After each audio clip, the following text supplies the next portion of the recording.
আসসালামু আলাইকুম এভরিওয়ান। যেহেতু আজকে ফ্রাইডে ছিল, স্পেশাল কিছু তো হওয়াই চাই। তো এখানে আমি দিয়ে দিলাম কাচ্চির ফুল রেসিপি। এখানে আমি 1.5 কেজি মাটন নিয়ে নিয়েছি।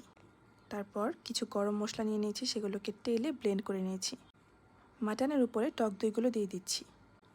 তারপর আদা রসুন পেস্ট দিয়ে দিলাম, গরম মশলা গুঁড়ো দিয়ে দিলাম, কাঁচামরিচ পেস্ট দিয়ে দিলাম, অ্যান্ড দেন বাদাম বাটা দিয়ে দিলাম, পেঁয়াজ বেরেস্তাগুলো দিয়ে দিলাম এখানে। তারপর আমি জিরে গুঁড়ো, ধনিয়া গুঁড়ো আর গুড়মরিচ দিয়ে দিলাম, গুঁড়ো দুধ দিয়ে দিলাম। তারপর আমি এখানে স্বাদ মতো লবণ দিয়ে দিলাম। তারপর আমি টমেটো কেচাপ দিয়ে দিলাম, অ্যান্ড দেন আমি কিছু জর্দা রঙও অ্যাড করলাম। তারপর একটু শাহি জিরা অ্যাড করলাম। তারপর পেঁয়াজ ভেজে রাখা যে তেলগুলো ছিল সেগুলোও দিয়ে দিলাম, একটু লেবুর রস দিয়ে দিলাম। তারপর সেগুলোকে ভালো করে মাখিয়ে দিলাম।